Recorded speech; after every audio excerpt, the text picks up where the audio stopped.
Assalamualaikum warahmatullahi wabarakatuh. Bismillah walhamdulillah. Bismillahi nawaitu ta'aluma wa ta'lim wa tuzakkira wa tazkir wa naf'a wal intifa'a wal ifadata wal istifadah wal hassa ala tamassuki bi kitabillahi wa sunnati rasulih wa du'a ilal huda wa dalalata alal khair ibtigha'a mardatihi wa sawabihi wa qurbih.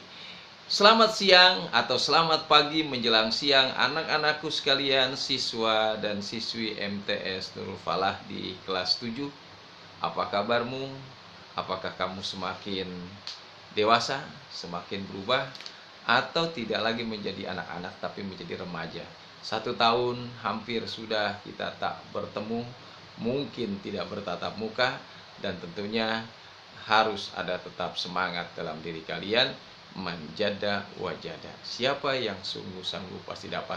Saya berdoa kepada Allah Subhanahu wa Ta'ala untuk kalian semua. Mudah-mudahan kalian dijadikan orang-orang yang soleh dan solehah. Apa-apa yang kalian cita-citakan tentunya bisa berhasil di masa yang akan datang, menjadi kebanggaan orang tua. Cita-cita kalian tentunya sesuai dengan apa yang kalian harapkan.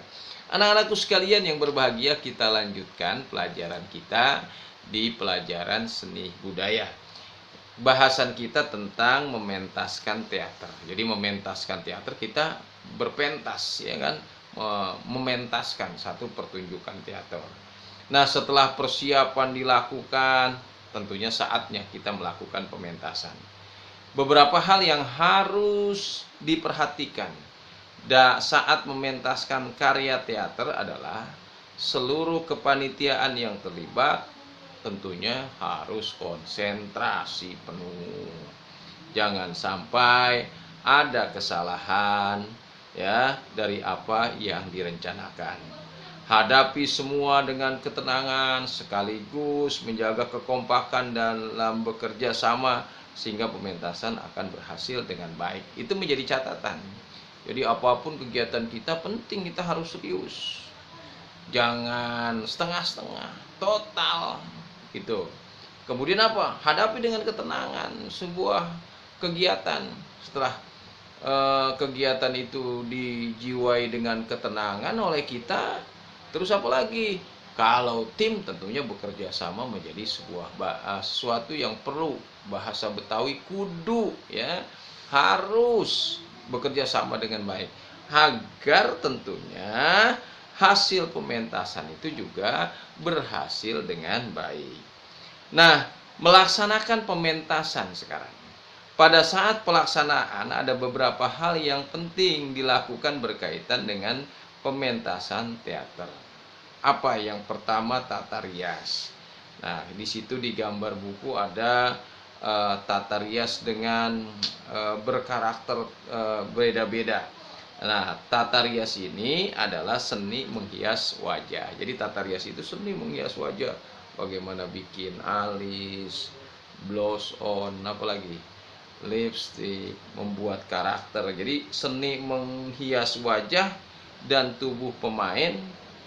Nah, itulah tata rias, sehingga bisa mengubah penampilan fisiknya menjadi lebih mirip dengan tokoh yang akan dibawakan. Wah, kalau dia tokonya misalnya Gatot Koco, harus dibuat dengan tata rias yang demikian mirip Gatot Koco yang gagah perkasa. Nah, tata rias ini memiliki peran penting dalam pementasan teater. Tata rias dapat mengubah dan menguatkan karakter tokoh. Wajah muda bisa dirubah menjadi apa? Menjadi tua, gitu ya.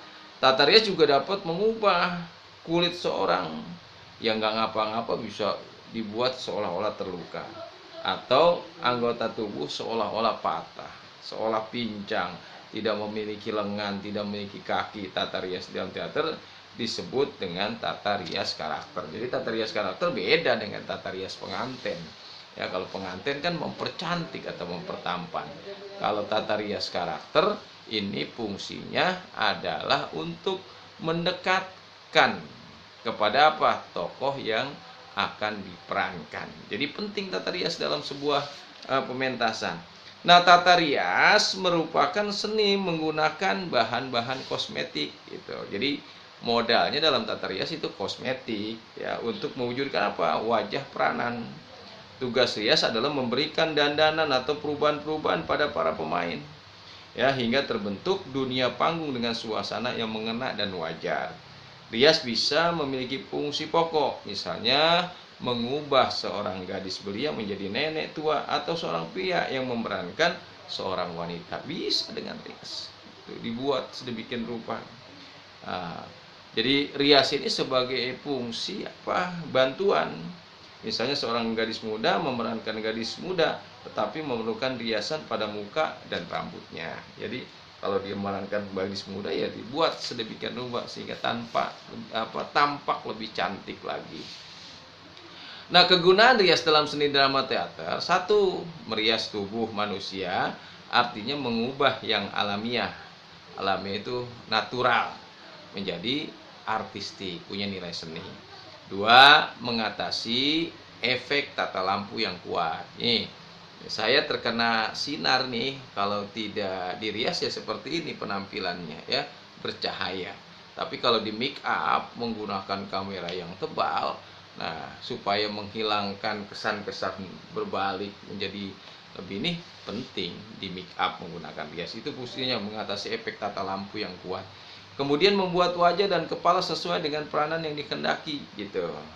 Jadi wajahnya bagaimana di make up gitu. Ini juga kalau misalnya syutingnya beneran, bukan lewat YouTube seperti ini, saya akan dirias sedemikian rupa sehingga nampak lebih lebih sempurna, lebih natural gitu. Yang kedua, tata busana. Tata busana merupakan pengaturan segala sandang.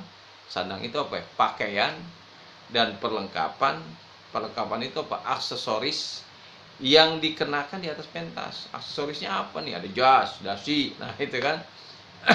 Atau tanah kolor, atau misalnya selendang, atau apalah namanya. Pokoknya berkaitan dengan busana.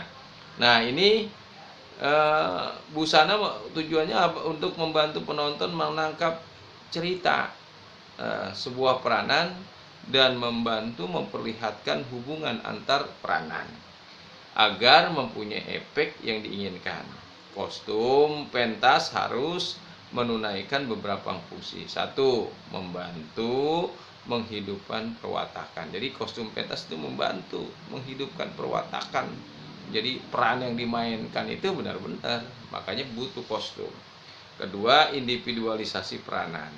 Yang ketiga, memberi fasilitas dan membantu gerak. Tata busana juga memiliki peran penting dalam penampilan seorang tokoh. Tata busana dapat menunjukkan karakter tokoh. Ya, peran pengemis misalnya, tata busana yang dipakai tentunya pasti akan berbeda dengan pakaian seorang bos gitu. Tata busana berfungsi untuk menguatkan karakter. Nah, pementasan teater dengan cerita fabel, tentu tata busana disesuaikan dengan peranan. Tokoh harimau memakai tata busana seperti harimau, yang berbeda dengan tokoh kancil.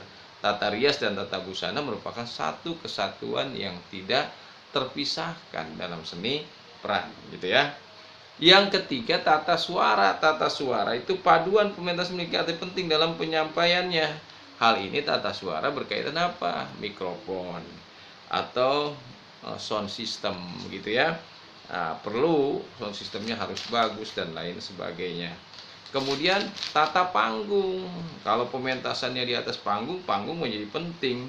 Ya, pelajaran yang lalu kita sudah bahas tentang bentuk-bentuk panggung. Ada prisma atau melingkar dan lain sebagainya.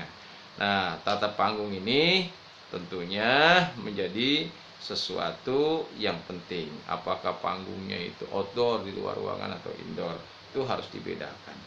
Yang kelima, tata lampu. Tata lampu adalah pementasan teater yang mempunyai arti penting. Lampu berfungsi untuk menghidupkan suasana atau membangun suasana. Jika pementasan dilaksanakan sehari dan di ruangan terbuka, maka diperlukan tata lampu.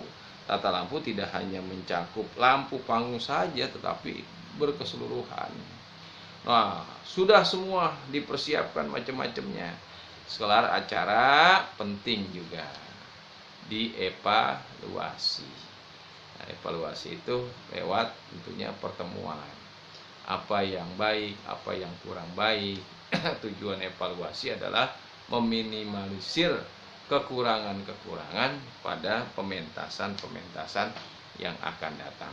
Itulah anak-anakku sekalian di kelas 7 Madrasah Sanawiyah berkaitan dengan tentunya pementasan, dan harapan saya terus dikembangkan, terus semangat belajar tentunya untuk mendapatkan sesuatu yang lebih baik. Terima kasih. Assalamualaikum warahmatullahi wabarakatuh.